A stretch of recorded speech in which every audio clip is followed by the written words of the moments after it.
Je vous salue au nom de notre Seigneur Jésus-Christ. Nous remercions le Seigneur encore une fois. Nous avons connu dans sa présence.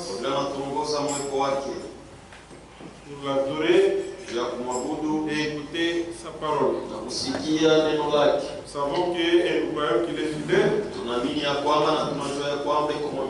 Il a dit là où deux ou trois sont ensemble en mon nom. Je suis au milieu d'eux. Il faut de notre cœur. Nous croyons qu'il est avec nous. C'est pourquoi nous disposons nos cœurs. Et nous lui abandonnons tous nos problèmes pour sortir d'ici avec des solutions. Que le Seigneur bénisse. Sans plus tarder, je vous invite à vous lever. Nous avons lu hier. Nous sommes dans Jean chapitre 3. Nous commençons au verset 15.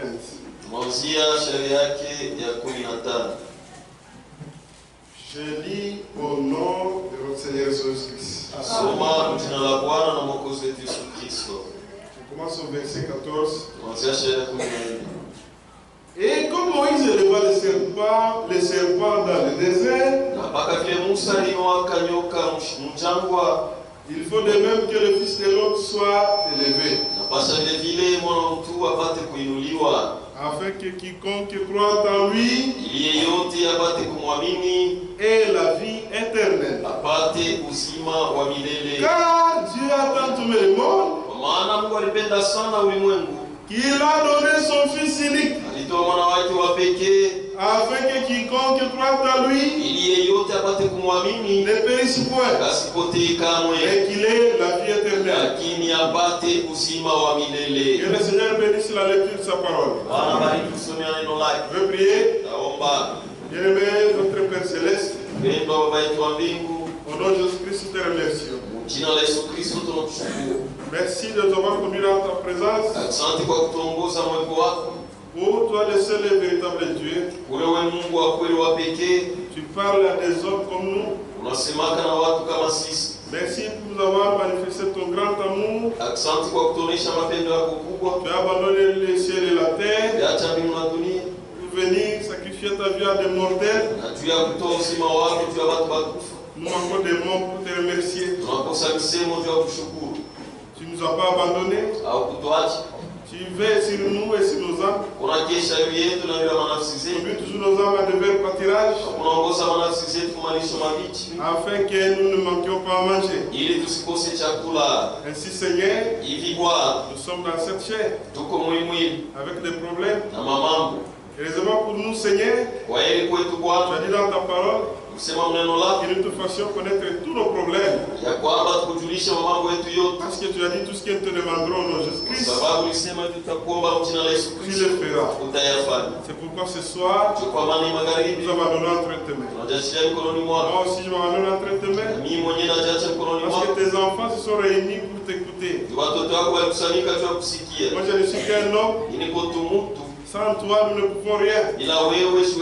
C'est pourquoi je m'abandonne entre tes mains, afin que tu puisses m'utiliser comme un vase pour l'édification et la bénédiction de ton église. Nous venons de lire ta parole, et sans toi-même nous l'interpréter, en la vivifiant dans nos âmes. Je te demande ainsi, au nom de notre Seigneur Jésus-Christ. Amen. Amen. Que le Seigneur bénisse. Car Dieu a tant aimé le monde et qu'il a donné son Fils unique afin que quiconque croit en lui ne périsse point, mais qu'il ait la vie éternelle. L'homme, quand Dieu l'a créé, il était dans la joie. Mais il a perdu cela. Et il s'est retrouvé dans une situation pitoyable. Ya huduma sana. Mais comme Dieu était Dieu bon, Lakini sasa vile Mungu ni Mungu mwema. un Dieu miséricordieux, Mungu wa rehema. il n'a jamais abandonné l'homme. Hayataka kama Mungu. Malgré que c'est l'homme qui est tombé par lui-même, Ingawa ni mtu alianguka kwa yeye mwenyewe. par son propre choix. Kupitia kuchakula kwake mwenyewe. Frère Branham explique. Unaona nafasiria. Adam avait un choix à faire. Adam alikuwa na cha kuchakula. Il avait le libre arbitre. Alikuwa na kipendao. Mais Lakini il n'a pas écouté Dieu. asikumsikie Mungu. Et il a mérité cela. Na alistahili ile. Que le Seigneur bénisse. Bwana bibariki. Oh, Japo lorsque l'homme n'est pas en communion avec Dieu, wakati mtu asina mshirika na Mungu, c'est-à-dire il est séparé de la vie. kusema ametengwa na uzima. Dès lors que l'homme n'est pas, il est séparé de Dieu, Pale tu mtu anatengwa na Mungu, cet homme est mort. ule mtu ashakufa. Et là où il y a la mort, Na pale peko lufu, c'est compliqué. ni hatari. Il n'y a aucun espoir. Hakuna hata tumaini moja. L'homme s'est retrouvé, Mtu akajikuta lui qui n'est tombé pas malade, yeye ule asikuwa na gonjwa, il a commencé à tomber malade. akaanza kugonjwa, Il s'est retrouvé avec des envies bizarres. akajikuta na mania ya mbaya. L'homme s'est retrouvé Mtu akajikuta fatigué. kuchoka. Et quelle est comme solution? Na sasa majibu ilikuwa ni nini? Il n'avait pas de choix. Asikuwa na Il a commencé à s'adapter à son environnement. akaanza sasa kujilinganisha na mfuasi mle alikuwa anaishi. Que le Seigneur bénisse. Bwana bibariki. Mais, Lakini comme Dieu sasa vile Mungu est un Dieu merveilleux, ni Mungu wa mzuri sana. malgré que l'homme est tombé dans le péché, Ingawa mtu alianguka mzambi, Dieu n'a pas enlevé à lui la soif de Dieu. Mungu asikutoshe ndani yake kiu ya Mungu. Cette soif-là de vouloir toujours vivre, Ile kiu ya kupenda mpaka kuishi. Dieu ne l'a pas enlevé. Mungu asikumtoshe. C'est pourquoi vous allez remarquer, Ndio kwa maana mtaona il n'y a rien que l'homme puisse, et il y a rien qui a de la valeur hakuna kitu kenye kwa cha bei pour l'homme, juu ya mtu à part sa vie. isipokuwa uzima Il n'y a wake. rien. Hakuna kitu. Et puis c'est quelle vie? Na maisha gani? La petite vie misérable qui est fait. Maisha tu ya ole ya wakati kidogo. Regardez l'histoire de Job. Muone tu historia ya Yobu. Satan a dit à Dieu, Shetani alimwambia Mungu, tu as touché à ses biens, "Uligusa mali yake, à tout ce qu'il a. vyote vile iko Mais nacho." il y a rien qui est précieux. Vous êtes là? Lakini hakuna kitu cha dhamani sana kwa macho ya Mungu. Comme sa vie. Saa maisha yake. Que le Seigneur bénisse. Bwana nibariki. C'est-à-dire avec cette soif-là, Kusema na ile kiu, l'homme a commencé maintenant à se démener. mtu akaanza sasa kujibeba yeye moyo majukumu. Il s'est retrouvé. Akajikuta, Écoutons d'abord ce que Frère Branham dit. usikie kwanza kile ndugu anasema. La soif. Kiu, Il n'y a pas de date. Attendez. hakuna tarehe. Parce qu'il y a plusieurs prédications de la soif. Ndio mahubiri mingi. Celle-ci n'a pas même de couverture Na pour préciser la date. La soif. kwa inako kiu. Paragraphe 87. Wazo 87. Frère Branham est en train d'expliquer. Branham anafasiria anasema Il pervertit la vraie nature de Dieu. eko nageuza mbubaya asili ya kweli ya Mungu. Et la vraie soif de Dieu, Na kiu ya kweli ya Mungu du corps et de l'âme, ya mwili na nafsi par la convoitise du péché. kupitia tamaa ya dhambi, Voilà là où l'homme commence à se tourner. ndio kule mtu anaanza kugeukia. Par la convoitise du péché. Kupitia tamaa ya dhambi, Le péché, dhambi une perversion. kugeuza mbubaya. Maintenant, nous voyons Sasa tunaona la personne aujourd'hui, mtu leo la façon dont ils ont été pris dans la perversion, dans cette perversion. namna vile alibebwa mwile kugeuka kubaya. La soif de Dieu, Kiu ya Mungu, la soif d'être belle, kiu ya kuwa mrembo, toutes ces soifs, ile makiu yote, celle d'eau, ile d'eau, ya mai ils l'ont transformé, waligeuza, ils l'ont satisfait en buvant de l'alcool. balitosheka mkuno wa pombe. La soif de joie, Kiu ya furaha, tout le monde veut avoir la joie. watu wote wanapendaka kuwa na furaha. La soif d'être en communion. Kiu ya kuwa mshirika, Toutes ces grandes soifs que Dieu a placées en nous kwa yote Mungu aliweka ndani yetu pour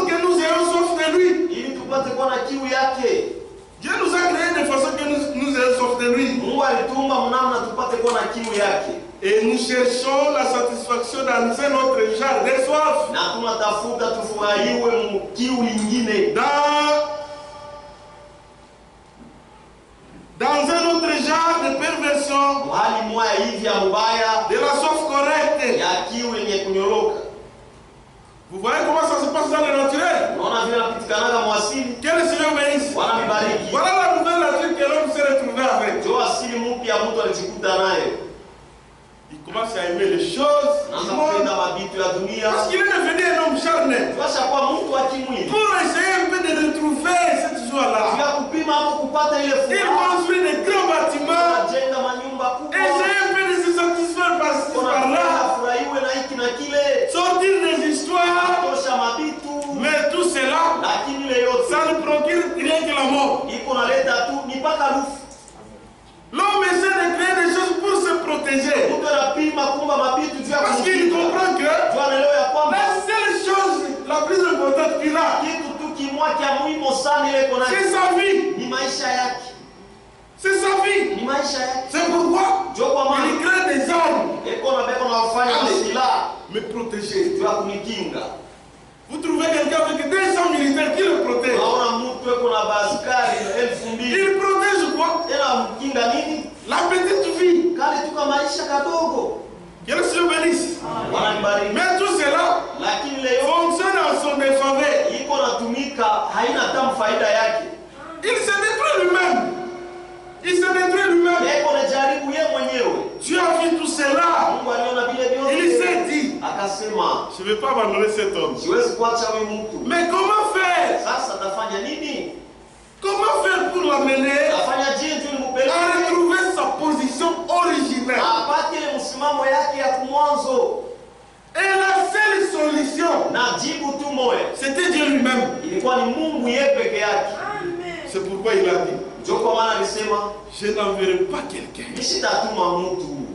Personne ne connaît la souffrance. Personne ne connaît l'homme plus que moi. C'est moi qui l'ai créé. À mon image. Je ne l'abandonnerai pas. C'est pourquoi lisons Esaïe. Lisons Esaïe 35. L'homme s'est retrouvé troublé. Hakuna namna sasa. Et notre Dieu, il dit, dites à ceux qui ont les cœurs troublés. Dites à ceux qui ont les cœurs troublés. Prenez courage. Même si c'est dur. Même si la situation que vous traversez, c'est dur. Frère, imaginez, même dans le naturel, un homme qui était de la plus grande richesse, s'il tombe dans la plus grande pauvreté, souvent ces hommes tombent dans la dépression. Ah, tout le monde anajikuta hakuna namna. C'est dans cette situation que l'homme s'est retrouvé. Et Dieu a dit, dites à ceux qui ont les cœurs troublés, prenez courage. Ne craignez point. Voici votre Dieu. La vengeance viendra. La rétribution de Dieu. Il viendra lui-même et vous sauvera. Alors, s'ouvriront les oreilles et s'ouvriront les oreilles des sourds.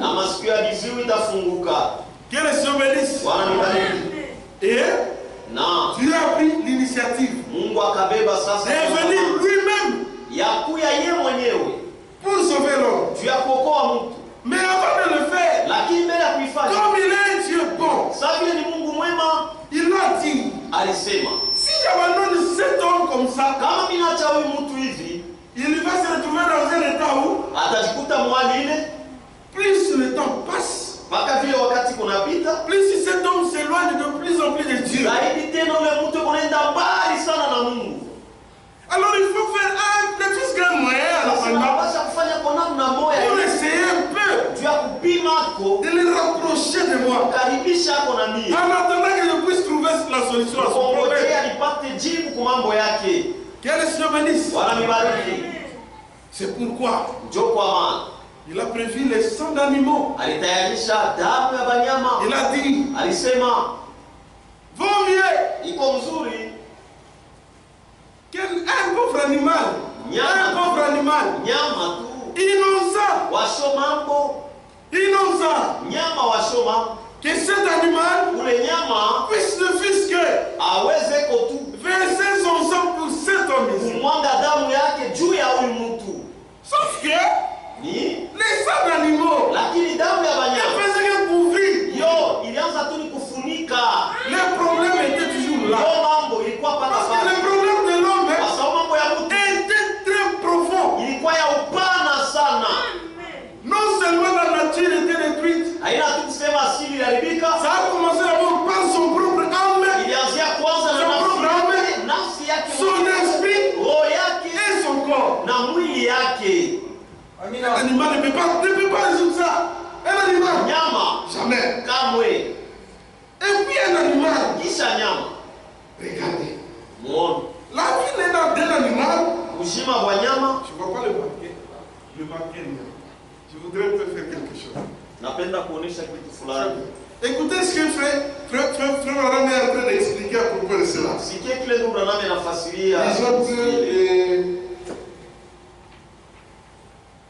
L'imitation du christianisme.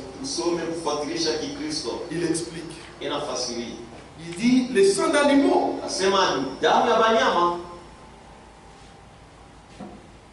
Je lis le paragraphe 60.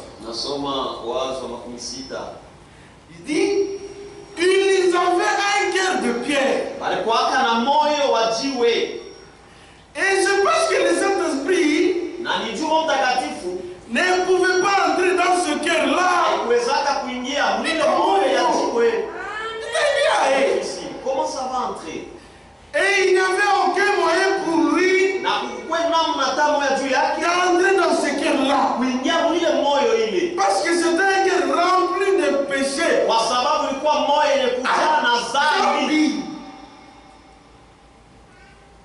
Et il n'y avait que l'expiation du sang d'un animal qui se trouvait entre ce cœur de pierre et le Créateur. Le sang de l'animal. Mais alors, ce sang animal était un substitut. Bien sûr. Mais c'était seulement une ombre. Un type du véritable sang qui allait venir. Il fallait donc lui manquer que. Pourquoi? Il fallait que le sang. Il fallait que le sang soit versé. Parce que l'homme était coupable. Mais l'animal ne pouvait pas résoudre cela. Il dit c'était seulement une ombre. Un type du véritable sang qui allait venir. Que le Seigneur vous bénisse. Les sangs d'animaux ne pouvaient pas trouver la solution au problème de l'homme. C'était juste ça pouvait seulement. Mais dans l'homme là, c'était le péché. Et Dieu par sa bonté, il a dit cet homme ici, il risque d'être pire. Je vais lui donner la loi. Là aussi, c'est un problème. Parce que la loi est spirituelle. L'homme charnel. Incompatibilité. Lisons d'abord ce que la Bible dit. Romains chapitre 7.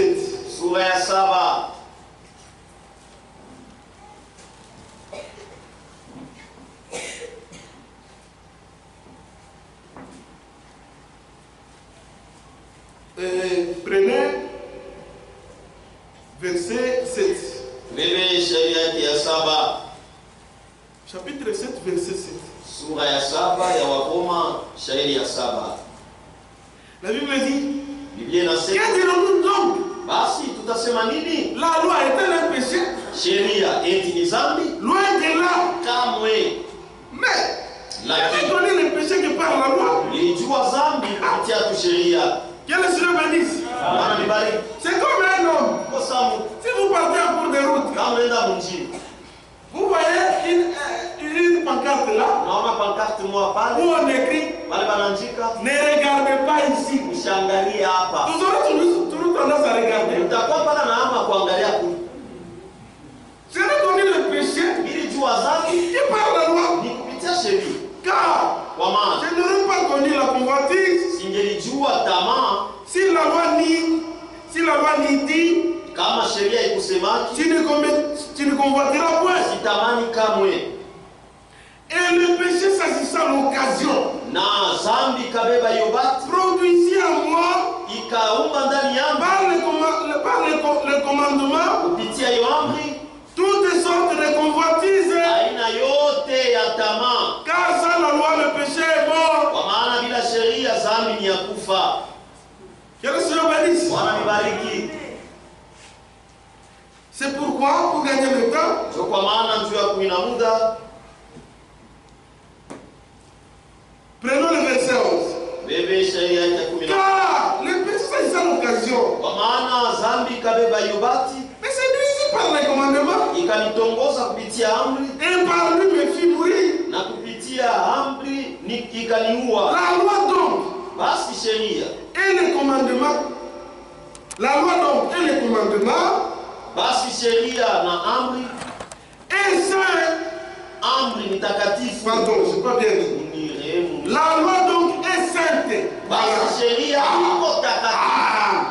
La loi est sainte. Sheria iko takatifu. Et les commandements est saint. Na amri nayo iko takatifu. Juste et bon. Ya haki na mwema. Ce qui est bon Ile yenye kuwa mwema, a-t-il donc été pour moi une cause de mort? basi ilikuwa kwangu kama shina ya kufa? Loin de là. Kamwe. C'est le péché. Ni dhambi Afin qu'il se manifesta comme péché, ili ipate kuonekana sa dhambi, en me donnant la mort par ce qui est bon, ikinipatia lufu kupitia yenye kuwa ya mzuri, et que par le na commandement, kupitia amri il devait condamnable au plus haut point. inakuwa ya kuhukumiwa mwatua ya nguvu sana. Quel Seigneur bénisse. Bwana Ça veut anibariki. dire que le péché, Basi ni kusema dhambi, le péché était là. dhambi hiyo ilikuwa hapo paka, Mais lakini il fallait la loi pour le faire apparaître. ilipasha sheria juu ile dhambi ipate kuonekana wazi. Quel Seigneur bénisse. Bwana anibariki. Mais chose grave. Lakini kitu kia Cette hatari, loi, elle est spirituelle. ile sheria ni ya kiroho, Mais l'homme lakini mtu est charnel. yeye ni wa kimwili.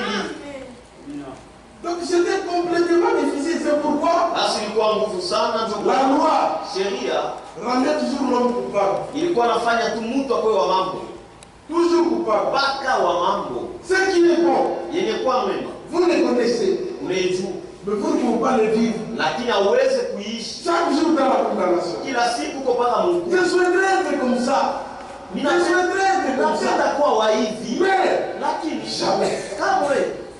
C'était un problème compliqué pour l'homme. Kwa ni mambo ya hatari sana kwa mtu. C'est un problème à tourmenter des générations et des Ni générations. mambo yangaisha vizazi na vizazi. Mais comme tu es bon, Lakini sasa vile il a dit Mungu à l'homme, aliambia mtu, ne perds pas courage. usipoteze hodari, Moi, je vais trouver la solution à cela. italeta jibu kwa ile mambo. Et cette information Na ile habari était la plus grande information ilikuwa ni habari pour kubwa l'homme. juu ya mtu. Trouver une chose qui va terminer ce problème. Pata kitu letamaliza mambo yake. C'est pourquoi le prophète en ont parlé. Ndio kwa maana manabii balisemea, Les anciens de l'ancienne alliance, wazee wa agano la kale ils sont morts dans cet espoir-là. balikufa mwile tumaini ile. Dieu les a dit, Mungu aliwaambia la vengeance viendra. kisasi itakuja, Je viendrai moi-même. nakuyaka mimi Et mwenyewe je vous sauverai. na taniokoa.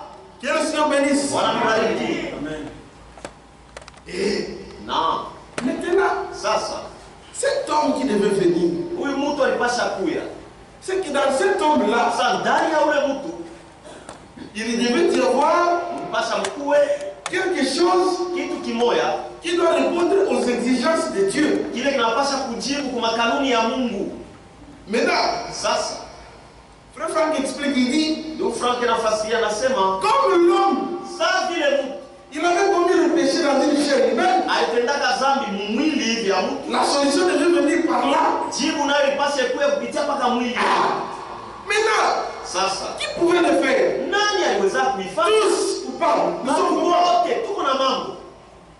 Qui peut justifier l'homme? Nani anaweza kuhesabia mtu wake? Et Non. un homme est venu. Mtu moya alikuya. Écoutez, disons les christianistes traditionnels. Some Kikristo ya disela. Les christianistes traditionnels. Kikristo ya disela. Frère Franck explique. Ndugu Frank anafasiria. Voilà.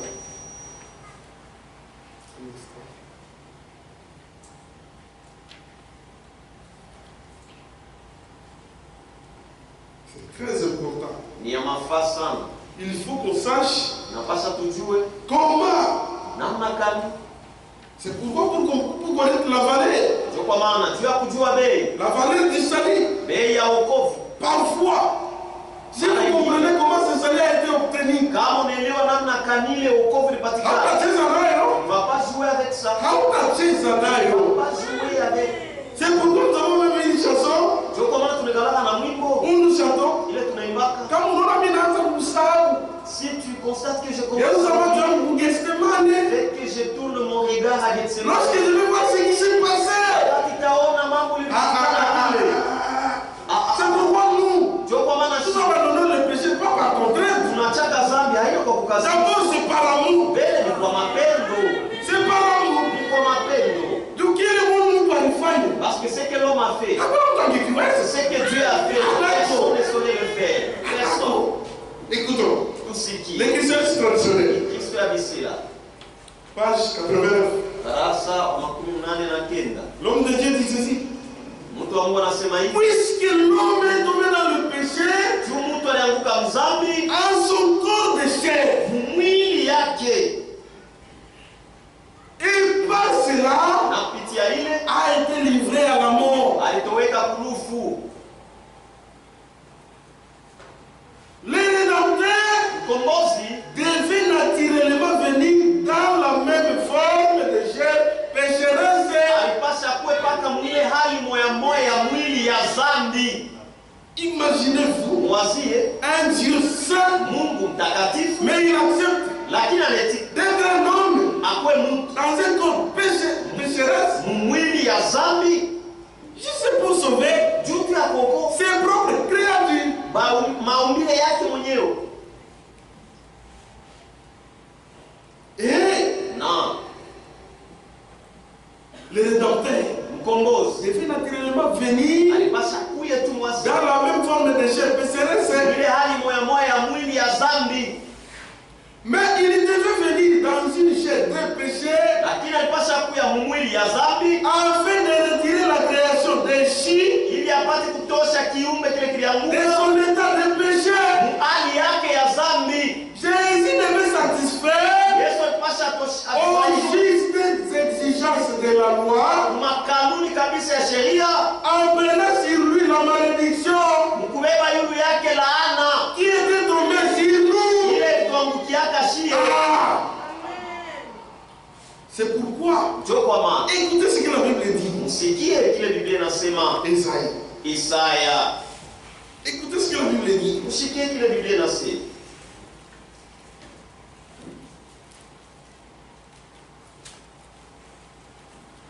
Isaïe, prenons Isaïe 50. Prenons Isaïe 53. Isaya 53 Verset 1, on descend. shairi yake ya kwanza Qui tutashuka. a cru à ce qui nous a été annoncé? Ni nani aliamini kule tutangaziwa? Qui a reconnu le plan de Ni l'Éternel? nani alitambua mkono wa milele? Il s'est élevé devant lui comme une faible Mbele plante. yake kama mti zaidi, Comme les étoiles qui sortent d'une terre desséchée. kama chepupe kunatoka kwa udongo wa Il kukauka. n'avait ni beauté ni éclat. lengo pour attirer le regard. juu ya kuvuta angalisho yetu. Et son aspect Na hali yake n'avait rien pour nous plaire. ilikuwa na kitu juu ya kupendeza. Méprisé Ni kusahauliwa et abandonné. na kuachiliwa Abandonné des hommes. kuachiliwa na watu. Homme de douleur Kwa maumivu et habitué à la souffrance. ni kusogelea mateso. Semblable à celui dont on détourne le visage. Kufanana na ula bamwangalie. Nous l'avons dédaigné. Tulimsahau Nous n'avons fait de lui aucun cas. na tukumshutuki hata. Cependant, Japo ce sont nos souffrances qu'il a portées. ni mateso yetu juu alibeba. C'est de nos douleurs Ni maumivu yetu qu'il s'est chargé. juu alijitwika. Et nous l'avons considéré comme puni. Na tulimwona sasa mwenye kuapizwa. Pourtant, c'est à cause de nous Japo ni juu yetu. que cet homme est venu. Ndio huyu mtu alikuye. Nous l'avons considéré comme puni. Tulimwona sasa mwenye kuapizwa. Frappé de Dieu, Mwenye kupigwa na Mungu. humilié. Mwenye kupatishwa haya. Mais Lakini il était blessé pour nos péchés. aliumizwaka juu ya mazambi zetu. Amen. Pour nos péchés. Juu ya mazambi yetu. Blessé pour nos iniquités. Mwenye kuvunjwa juu ya maovu yetu. Ça vraiment, Hii que notre Dieu soit loué. Mungu wetu asifiwe. Amen. Les châtiments qui nous donnent la paix Mapigo leo unatupatia salama. est tombé sur lui. Ilianguka juu yake. Et c'est par ce maîtrise que nous sommes guéris. Na kupitia vidonda vyake ndio tumepona. Les châtiments qui nous donnent la paix. Mapigo leo unatupa salama. Aujourd'hui, Leo si vous pouvez dire, kama unaweza oh, kusema je suis un enfant de Dieu. Gloire à Dieu. Gloire à Dieu. Je vous informe, na il y nijulishe a un homme ya kwamba kuko qui a subi les châtiments que vous devriez subir. visa mapigo ile mwaka uipate Oui, comme il kupata. méritait. C'est vous qui méritez ça. Wewe ndio ulistahili. Mais lui, Lakini yeye il a porté cela. alibeba ile. Quel amour Mapendo gani? des Colossiens. Wakolosai Et Colossiens, pardon, Colossiens. Wakolosai sura ya pili. Colossiens chapitre 2, voilà. Wakolosai sura ya pili. Colossiens chapitre 2. Wakolosai sura ya pili.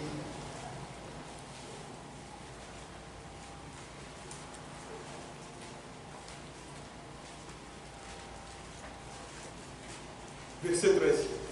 Shairi ya 13. Vous qui étiez morts par vos offenses Mwe bado mlikuwa kamshakufa kupitia makosa yenu et par les circoncisions de votre chair, na kupitia kutokutahiriwa kwa mwili yenu. il vous a rendu à la vie Alinirudisha kubusia avec lui pamoja naye en nous faisant grâce pour toutes nos offenses. kutufanyia neema juu ya makosa yetu yote. Que le Seigneur bénisse. Bwana mbariki. Il a effacé l'acte Alizimisha tendo, dont les ordonnances nous condamnaient. alizimisha ile karatasi ya Mungu ilikuwa na tuhukumu. C'est que cet acte que Adam avait fait Ile tendo Adamu alifanya était toujours suspendu sur lui. kwa tu yulu yake hivi. Peu importe tout ce qu'il faisait Alizuri yote kile alikuwa anafanya devant Dieu, mbele ya Mungu. il était coupable. Alikuwa wa mambo Cet acte-là, ile tendo hili. un homme est venu, Mtu mwalikuya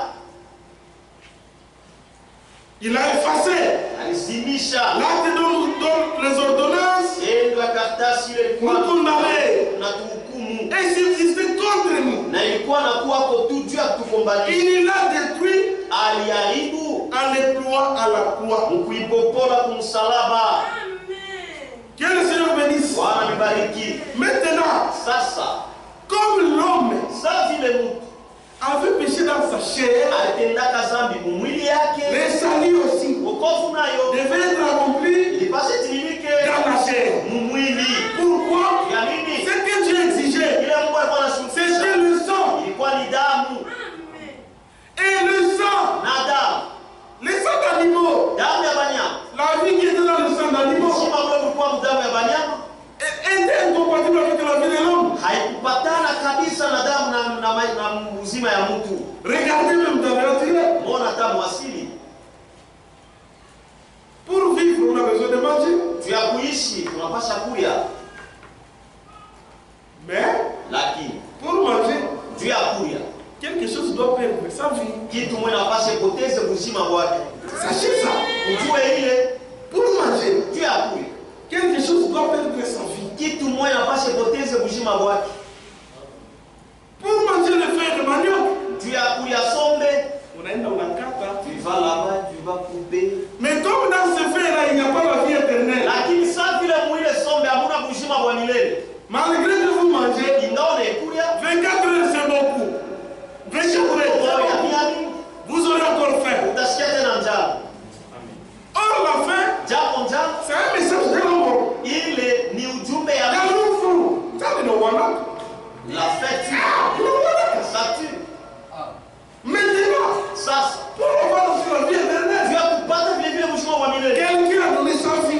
alitoa uzima wake. Maintenant, comme dans cet homme-là, Sasa ndani ya il y a la vie éternelle. uzima wa milele. Lorsque vous le mangez, Wakati unamkulia fini. unaisha. Attention de la njala. Tu n'auras plus faim. Mambo ya njala, C'est l'histoire de la famille sans fin. c'est pourquoi Dieu, Ndio kwa maana Mungu par sa grâce, kwa neema yake il s'est dit, akasema, moi je suis esprit, mimi niko roho, mais cet homme est un homme charnel. lakini huyu mtu ni mtu wa kimwili. Il n'y a pas moyen Hakuna namna que j'entre en communion avec lui. ningie mapatano naye. Qu'est-ce que je dois faire? Pasha kufanya nini? Un homme charnel, Mtu wa kimwili il ne peut jamais comprendre les choses de Dieu. hawezi kama kuelewa vitu ya Mungu. L'homme a une nature Mtu yuko na asili qui fait que les choses de Dieu deviennent pour lui étranges. ile kunafanya vitu vya Mungu vinakuwa vigeni Et puis kwake. la solution c'est quoi? Na jibu ni nini? Changer sa nature. Kubadilisha asili yake. C'est pourquoi mon frère, Ndio kwa maana ndugu yangu, Jésus-Christ est mort à la croix. Yesu Kristo alikufa kumsalaba. C'est vrai de dire que Jésus-Christ est mort à la croix. Kweli Yesu alikufa kumsalaba. Mais il faut savoir pourquoi est-il mort. Inapaswa kujua alikufa juu ya nini? Alikufa juu ya nini? Pourquoi est-il mort? Juu upate nini? Pour que toi tu restes quoi? Juu uwe nani? Pour que tu sois qui? Juu uende wapi? Pour que tu ailles où? Juu uishi je? Pour que tu vives comment? Hauwezi kusema oh Yesu alikufa alikufa. Jésus est mort. Non, non. Regardez le mtani naturel. Angalia hata mwasili. Lorsque vous avez faim, Wakati unasikia tu unahangaika kutafuta chakula. kukusheshia Mais kama manger. unakula unashiba. Mais si tu manges, tu te rassasies. Tu te La rassasies. même chose. Kitu moya moja. L'homme est dans une impasse. Eko mwile hali ile. Ya kuhangaika. Kuhangaika. Maintenant, Sasa. lorsque vous trouvez une solution, Wakati unapata jibu. les fruits de cette solution-là, Baada ya ile jibu. inapaswa kuonekana Doit être manifeste. kama ina Si ça ne se voit pas. unajidanganya. Alors tu te trompes. C'est pourquoi Ndio kwa maana la Bible nous dit Biblia inatuambia qu'est-ce que Dieu fait Mungu anafanya nini? lorsque vous croyez en Jésus-Christ. Wakati unamwamini Yesu Kristo. L'objectif c'est quoi? Kifukuzio ni nini? Sortir ce vieil homme Kutosha ule mtu wa zamani corruptible, wa kuharibika. enlever cette nature-là Kutosha ile et asili prendre une nouvelle na créature. kukufanya kwa kiumbe kipya. Msalaba. C'est ça la croix. Ndio msalaba. C'est ça la croix. Ndio Et c'est msalaba. ça croire en Jésus. Na ndio kumwamini Yesu. Vous ne pouvez pas dire que vous êtes sauvés. Hawezi kusema ushaokolewa Si vous n'êtes pas une nouvelle créature. kama hujakuwa kiumbe kipya. Bikongo. C'est difficile. Bikongo, vous. C'est difficile. Lisons. Écoutez ce que la Bible dit. Mshikie vile Biblia inasema.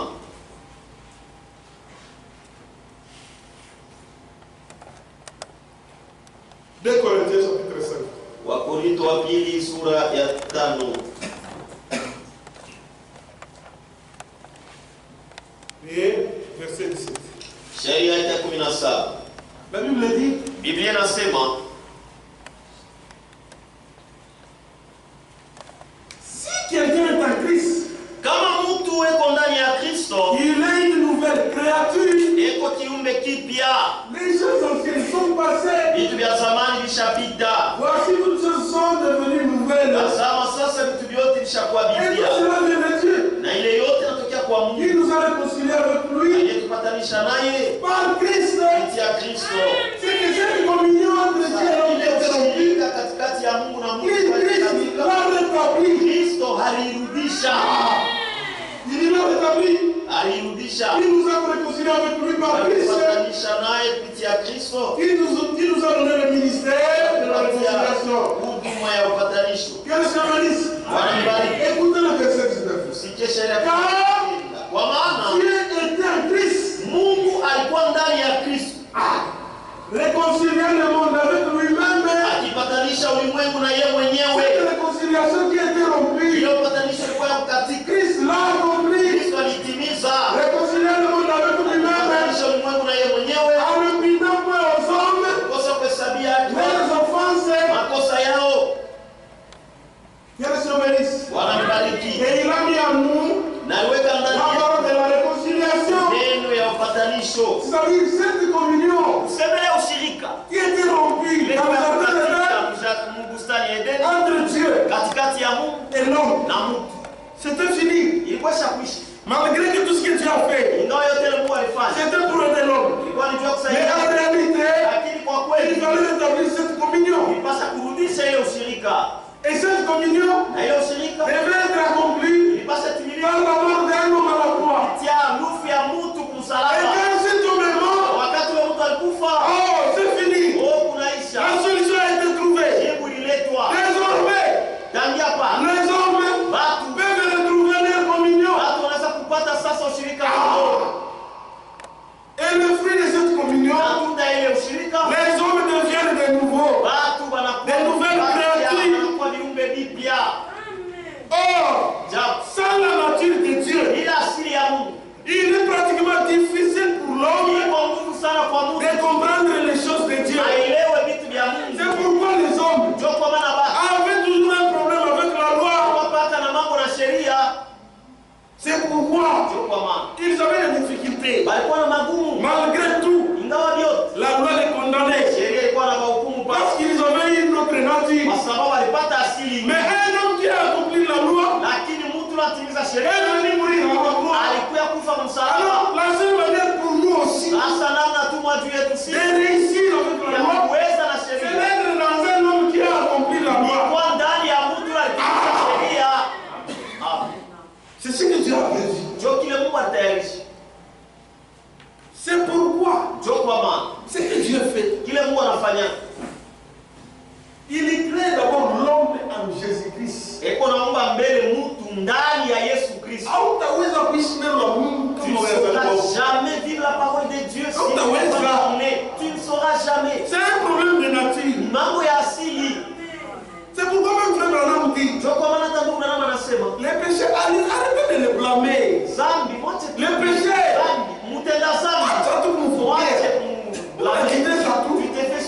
c'est pourquoi mon frère, si vous prêchez le salut sans connaître la solution du péché, vous êtes en train d'aider les hommes à connaître seulement le bien et le mal. C'est ça la finalité. Or, quand vous donnez sur votre danger, si vous dites à la personne le danger et la grâce, et cherche où l'amener, parce que c'est là-bas que Christ, il crée d'abord l'homme, il a fait une nouvelle créature pour que celui-ci soit maintenant capable de vivre la parole de Dieu. C'est ce que Dieu fait. C'est pourquoi, lisons d'abord Éphésiens. Écoutez ce que la Bible dit, Éphésiens chapitre 2. Verset 8. C'est par la grâce que vous êtes sauvés, par le moyen de la foi. Et c'est là le Dieu même par vous. C'est le nom de Dieu. Ce n'est pas par les œuvres, afin que personne ne se glorifie. Car nous sommes son ouvrage. Nous sommes son ouvrage et il a été créé en Jésus-Christ pour les bonnes œuvres.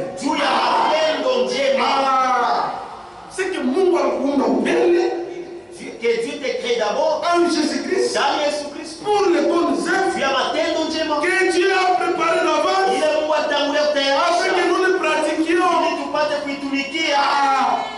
C'est que en Jésus-Christ là, tu as déjà tout prévu. Comment vous pouvez vivre? Comment vous comporter? Il sait. Et la seule manière d'y arriver, c'est changer d'aventure. En effet, le cœur de Pierre, c'est quelqu'un qui est rempli de péché. C'est pourquoi tu as préféré pour faire l'œuvre du salut avec l'autre. Il a dit, j'ôterai le cœur de Pierre.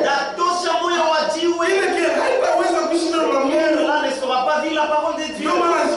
Il faut d'abord ôter cela. Il faut ôter cela. Sinon, si vous écoutez la parole de Dieu avec ta propre nature, alors c'est incompatible. Ça va vous rendre hypocrite. Parce que Parce que cette vérité sera pour vous une charge.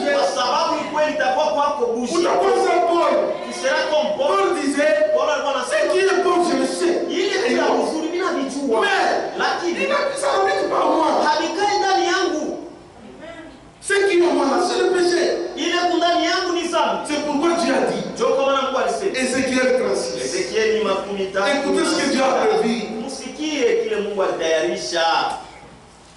Verset 22. Je vous donnerai un cœur nouveau. Et je mettrai en vous un esprit nouveau. Je mettrai de votre corps le cœur de pierre. Et je vous donnerai un cœur de chair. Je mettrai mon esprit en vous. Et je ferai en sorte que vous suiviez mes ordonnances.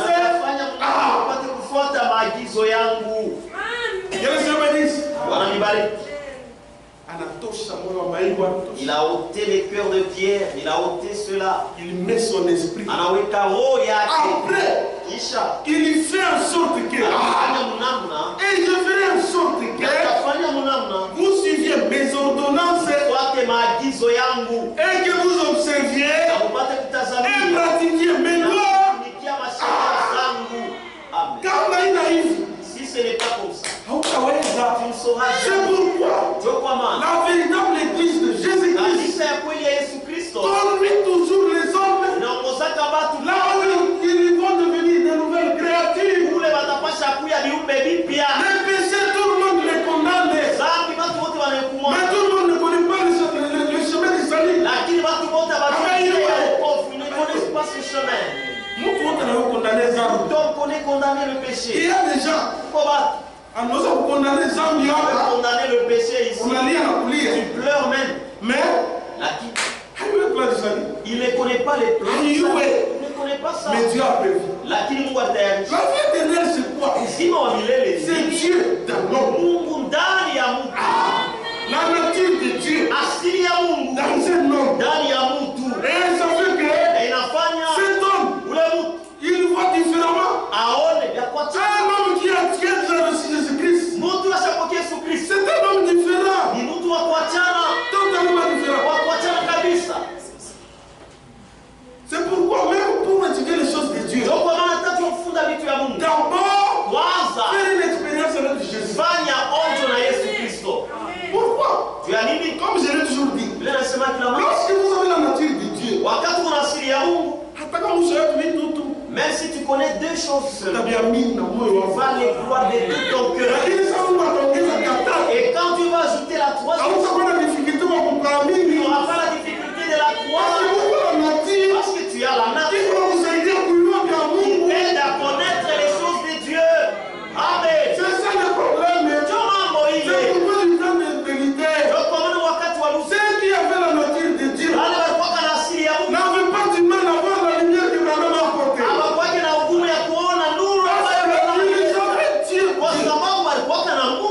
Bible dit, ceux qui sont de Dieu écoutent le parole de Dieu. Vous ne croyez pas parce que vous n'êtes pas de Dieu. C'est ce que Dieu a prévu. Mais mon frère, laisse qu'on se moque de toi. Je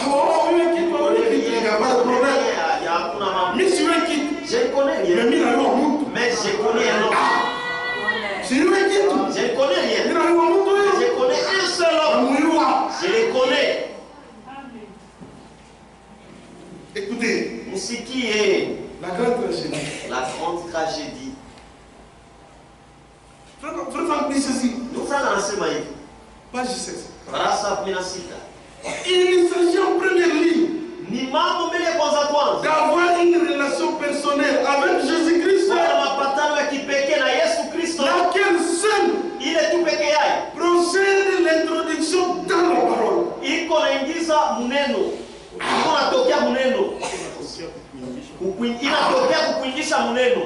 Qu'elle se bénisse. Autrement, nous gaspillons notre temps en philosophie théologique. Comment vous pouvez faire comprendre à quelqu'un que comment vous pouvez faire comprendre à quelqu'un qu'il n'y a pas trois dieux en un seul, mais le seul vrai Dieu, c'est Jésus-Christ dans le monde. Yesu Kristo mwagano jipya. Comment tu vas comprendre la Bible? Comment quelqu'un peut comprendre ça? S'il n'a pas Dieu en lui, c'est difficile. C'est pourquoi, si vous êtes né d'un enseignement d'une église, votre père c'est l'église. Et vous obéirez à l'église. Mais si vous êtes né de l'esprit de Dieu, tu peux nier aujourd'hui, mais tu vas travailler. Tu verras que non, même si je dis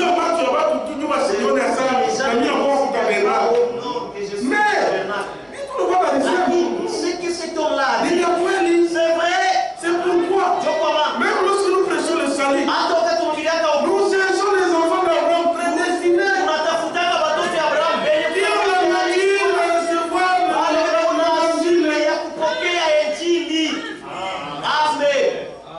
C'est ça. C'est pourquoi frère l'homme disait, si l'île de terre où il n'y a pas de semence, attends le monde notre main. Quel Dieu bénisse. Avant de sonder les Écritures, d'abord de rencontrer. Il dit, c'est lui que nous devons avoir trouvé. C'est lui que nous devons avoir trouvé. C'est lui que chacun doit premièrement rencontrer. Sonder uniquement les Écritures ne suffit pas. C'est pourquoi Jésus le disait aux disciples. Vous pensez avoir trouvé la vie dans les Écritures, alors que les Écritures parlent de moi. C'est que c'est comme ça. C'est pourquoi Dieu a prévu. D'abord la nature. Cette nature donne à l'homme la faim et la soif de Dieu. Quel est Seigneur bénisse. C'est pourquoi. Écoutez. Pourquoi? Écoutez ce que le prophète dit. Il dit ceci.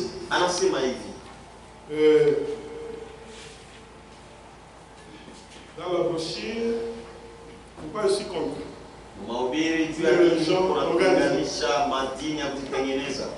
Paragraphe 9. Il dit, ainsi vous voyez, éternel signifie ce qui n'a jamais eu de commencement, ni de fin. Il n'y a qu'une seule forme de vie éternelle. C'est en Dieu. C'est là que du mot grec Zoé. Il signifie la vie même de Dieu. Et quand nous sommes nés de nouveau, dans l'esprit de Dieu, nous devenons éternels avec Dieu. Parce que nous avons une partie de sa vie. Ce qui fait de nous les fils et les filles de Dieu. Donc nous avons la vie éternelle. La vie qui est à nous. Dieu ressuscitera les corps au dernier jour. Quel est ce bénéfice? C'est la vie éternelle. C'est la vie de Dieu dans l'homme. Et voilà ce qu'il m'a fait. Un problème de péché. C'est pourquoi la Bible dit, c'est lui qui est en Christ. Il ne pêche pas. Pourquoi il ne pêche pas? Parce qu'il a une nature. Il juge de tout. Parce que le péché c'est une vie. C'est une nature. Un chrétien, quand il fait quelque chose qui ne va pas, cet homme-là, reste là. Il ne va pas dormir. Bien qu'il l'a fait, et c'est mauvais, mais il ne va pas dormir. Pourquoi? Tu as dit, la Bible dit, l'Esprit de Dieu dit à notre esprit, nous sommes enfants de Dieu. Si tu ne vas pas dormir. Mais vous venez à Christ. Mais celui Celui qui n'a pas encore reçu Christ, c'est la connaissance seulement. Il sait que c'est mauvais, mais il va se cacher. Kisha, il n'y a rien. Il y a même des gens comme ça. Lorsqu'on prêche la parole de Dieu, il pleure même. Mais en sortant d'ici, il oublie. Il s'en fout même. Mais un enfant, il va pleurer et il va prendre la décision. même s'il ne réussit pas, un homme sage, si on te dit, c'est ce médicament qui guérit la malaria, tu dois prendre ça pendant prends ça le premier jour, la tête continue à faire mal. Est-ce que tu vas arrêter? Tu ne vas pas arrêter. Même si la tête continue à faire mal, mais toi prends ça. C'est ça avec un chrétien. Même si le péché te fait souffrir,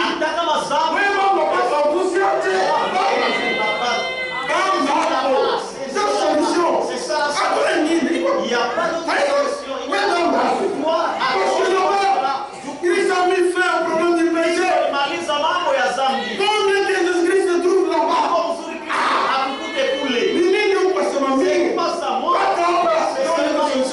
C'est là qu'il y a la solution. C'est ça le véritable chrétien.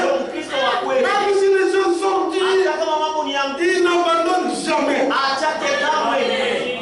si c'est dur, il va jamais fuir l'église. D'ailleurs, dans le montage, Et même si on il y a dans la kusaidia.